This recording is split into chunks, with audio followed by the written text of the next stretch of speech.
저걸 만든 저와 제작진은 사실은 저기서 전혀 다른 걸 보여줬죠. IQ 차이가 안 났어요. 평범한 아이들이랑.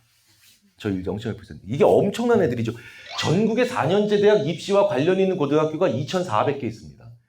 근데 전국 800등이야. 그래서 제가 하고 있는데 옆에 있는 그때 당시 저희 아주대학교 입학처장님이 이게 무슨 등수인지 감이 안 오지, 김 교수. 그래가지고 네네네 이게 무슨 등수예요? 그랬더니 2,400개 4년제 대학 입시와 관련 있는 고등학교가 있다. 이게 무슨 얘기냐? 얘네들은 전교 1등은 당연한 거고 근처에 있는 고등학교 3개를 더 합쳐서 1등하는 애들이지. 이른바 4개고교 합쳐 1등. 자, 시청률이 무조건 나오죠. 네. 그래서 11.4가 나왔는데 재밌는 건 제작진이 저한테 오기 전에 너무너무 힘들어했던 게 IQ에서도 차이 안 나고 부모 학력에서도 차이 안 나고 어디에서도 차이가 안 나니까 이 제작진이 돌아버리려고 했던 거예요.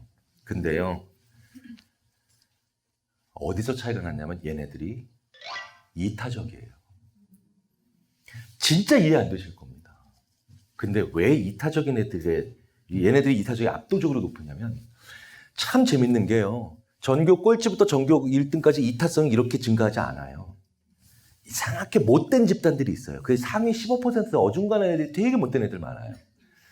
반에서 보면 제일 이기적인 것들이 어중간한 상위권들이거든요. 근데 얘네들은 압도적으로 착해요. 근데 이게 왜 그러냐면요. 그래서 얘네들은 전교 2등 하는 애가 와서 물어봐도 설명을 잘해주지만 전교 꼴찌 하는 애가 와서 물어봐도 조금 더 개의치 않고 설명을 잘해주죠. 근데 공부해보셔서 다 아실 겁니다. 전교 1등 당연하는 이 0.1% 아이들 중에 아이들이 전교 2등 하는 애한테 더 설명하는 게 어려울까요? 전교 꼴찌 하는 애한테 설명하는 게 더 어렵겠습니까? 당연히 전교 꼴찌죠. 네. 이 얘기는 뭐냐? 꼴찌를 안 해보셨다는 얘기예요. 걔네들한테 설명을 해보신 적이 있다는 얘기죠. 돌아요. 그죠?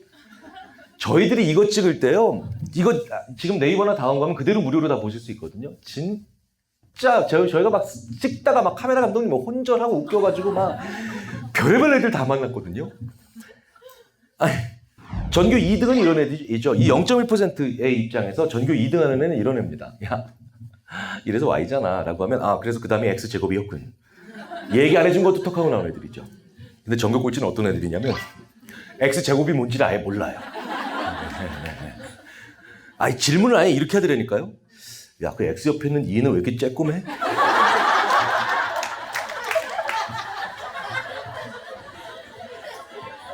그 다음 말이 더 어이없어요. 3년 전부터 궁금했는데 물어볼 데가 없었어요.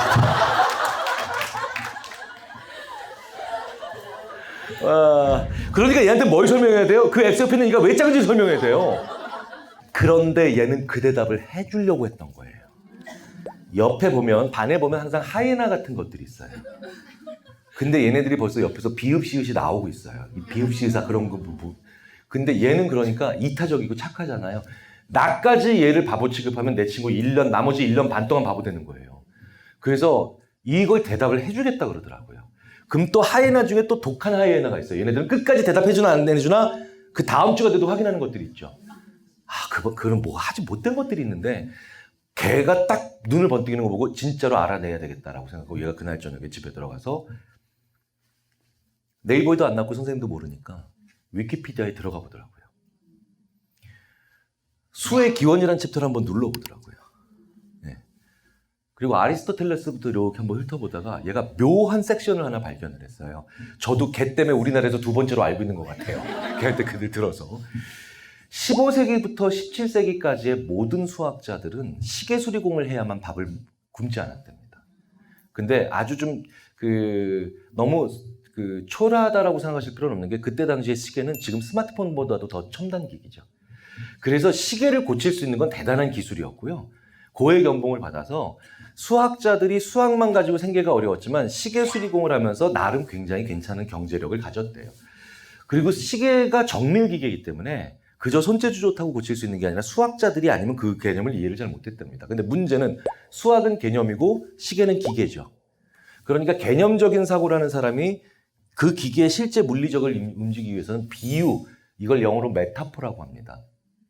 메타포가 뭐냐면요. 이런 거예요. 제가 카센터를 갔는데 전 차를 모르잖아요. 근데 카센터 사장님은 차를 잘 아는데 이 사장님이 저한테 차를 설명할 때 그냥 자기의 용어만 계속 사용하면 제가 못 알아듣죠. 이게 엔진이고 이게 밸브고 이게 베어링이고 뭐 실린더고 이러면 제가 어떻게 알아들어요. 근데 이분이 비유를 합니다.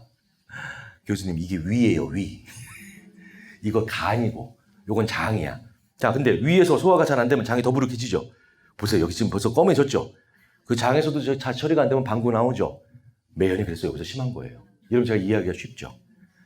그래서 그 은유, 영어로 메타포가 필요했는데 그 메타포가 바로 별자리였답니다. 별의 이 주기가 정확하게 시계를 설명하는데 메타포로 괜찮았대요. 그래서 그때 당시에 수학자들은 수학자이자 시계수리공이자 그 다음에 천문학을 다 개념을 가지고 있었대요. 그런데 그때가 마침 이 우리가 사용하고 있는 거의 모든 뭐 시그마부터 시작해서 대부분의 수식의 그 상징들, 기호체계가 정해졌던 시기인데 그래서 천문학적 개념이 대부분 수학이랑 보면 다 있는 겁니다. 2의 2승은 4죠. 2의 3승은 근데 6이 아니라 8이죠. 16이죠. 그러니까 직선적으로 증가하는 게 아니라 몇 번만 자기 자신을 복제해도 하늘 끝으로 올라가죠. 그래서 하늘 위로 별이 올라간 거예요. 그게 제곱인 거예요. 걔가 그 다음날 가서 그걸 설명하더라고요. 얘가 오늘부로 수학의 설민석이 되는 겁니다. 더 웃긴 건 그 학교 수학 선생님 세 분이 옆에서 와 대박 진짜였어? 그런 거였어? 이러고 같이 듣고 있어요. 네. 그분이 이제 제가 두 번째로 알았고 그 전교꼴찌가 세 번째로 알았고 그 선생님 세 분이 네 번째, 다섯 번째, 여섯 번째로 우리나라에서 알게 된 분인 거예요. 자, 이런 애는 자기 공부에 생명이 살아 숨쉬기 시작합니다. 기원과 본질을 알게 됐거든. 나 이거 왜 하는지. 왜 이타적인 사람이 점점 더 지혜로워지는가를 놓고 저희들이 그렇게 연구를 해봤는데 결과는 관찰되고 있는데 도저히 원인을 모르게 됐던 거예요. 근데 이제 알게 된 거죠. 이타적인 사람들은 나한테 별로 도움이 안 되는 사람의 질문에도 대답을 합니다. 그런데 그들로부터 어떤 질문을 받습니까? 한 번도 안 받아본 질문을 받죠. 근데 이 한 번도 안 받아본 질문이 사실은 내가 이걸 왜 하고 있는가? 그리고 이게 어디서부터 왔는가? 그 스토리를 만드는 질문들이에요. 이거에 대답을 하는 과정에서 아이가 진짜 자기가 알고 싶은 거를 찾기 시작합니다. 진짜 자기가 관심 가지고 있는 걸 찾기 시작하고 이 질문에 대한 대답을 하면서 그걸 찾아볼 생각은 인간밖에 못하는 거예요. 그러면 이제 아예 인간밖에 못하는 걸 말씀을 드리고 마무리하겠습니다. 그 0.1% 아이들을 취재하면서 이걸로 방송 분량이 다 나왔어요. 나보다 떨어지는 아이들의 질문에도 설명을 해주는 설명. 인간은 두 가지 종류의 지식이 있거든요. 첫 번째는 내가 알고 있다는 느낌은 있는데 남들한테 설명을 못하는 지식입니다. 두 번째는 내가 알고 있다는 느낌도 있고 남들한테 설명도 할 수 있는 지식이에요. 두 번째만 인간의 지식이에요. 첫 번째는 그냥 내가 나한테 속고 있는 거예요. 그런데 그 설명의 대상이 바뀌면 이제 나의 말이 바뀌어야 되죠. 그걸 해보면서 인간이 AI가 가지고 있는 지식을 벗어나서 AI가 가질 수 없는 지혜로 가는 겁니다. 제가 그 0.1% 아이들 집에를 한번 가봤더니 놀랍게도 별로 부잣집 아이들도 아니고 부모 학력이 그렇게 다른 것도 아니니까 평범한 다 집안 아이들이었는데 놀랍게도 거의 전원 얘네들은 한쪽 면이 다 칠판이에요, 방이. 얘가 걔네 방에서 진짜 별의별 사람한테 이것저것 설명해 봅니다. 집에는 전교 꼴찌가 없죠. 전교 꼴찌는 나랑 같은 학년이에요.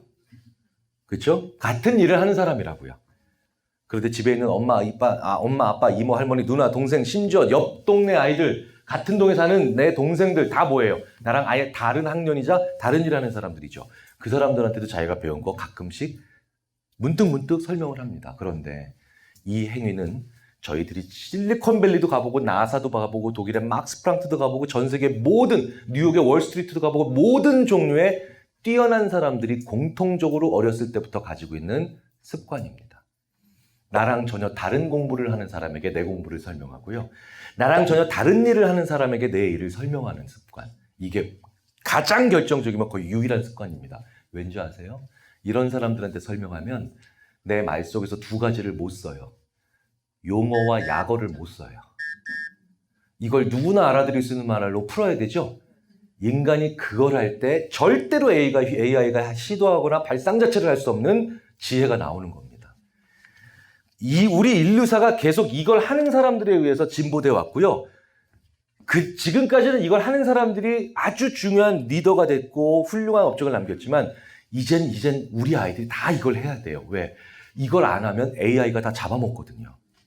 자, 정리를 하면서 제가 마치겠습니다. 우리 아이들 전 세계에서 제일 좋은 머리 가지고 있습니다. 우리 아이들 전 세계에서 제일 열심히 살아요. 게다가 낙천적이지도 않아요. 그죠? 그러니까 전 세계에서 제일 머리 좋고 제일 부지런히 낙천성 없이 살았는데 우리보다 더 부지런하고 우리보다 더 머리 좋은 것들이 나왔어요. 얘네들은 아예 잠을 안 자요. AI죠. 그렇죠? 그러니까 우리나라가 제일 중요하게 인식의 변환이 일어나야 돼요. 그리고 실제로 우리는 알파고가 그 전에 딥블루가 혹은 그 전에 IBM에 왔으니 인간을 뭘 이길 때마다 우리나라가 그래서 그때마다 제일 깜짝깜짝 놀란 거예요. 왜? 우리보다 더 우리 같은 것들을 만났거든요. 유태인들이 우리 보고 놀란 것처럼. 자, 그렇다면 이제 AI들이 못하는 일들을 우리 아이들이 해야 되는데 그러기 위해선 내 아이를 이타적으로 만드셔야 됩니다. 내 아이가 다양한 사람을 만나는 걸 싫어하지 않는 사람을 만드셔야 돼요. 그 과정에서 아이가 같은 종류의 지식을 한 가지의 상식을 동일한 내용을 여러 가지 언어로 말하게 되어 있고요. 그 과정에서 아이는 자기의 지혜 시스템을, 지식이 아닌 지혜 시스템을 발달시킬 겁니다. 인간은요, 입력할 때에 비해 출력할 때 8배 더 학습합니다. 인간은 입력할 때보다 출력할 때도 8배 학습하거든요. 그리고 그런 과정에서 놀이와 같이 다양한 활동들이 들어갔을 때 우리 아이들이 정말 이제 대체 불가능한 인재가 된다는 걸 꼭 한번 생각해 주시면 어떨까 싶어서 오늘 감히 한번 말씀을 드려봤습니다. 감사합니다. 마치겠습니다.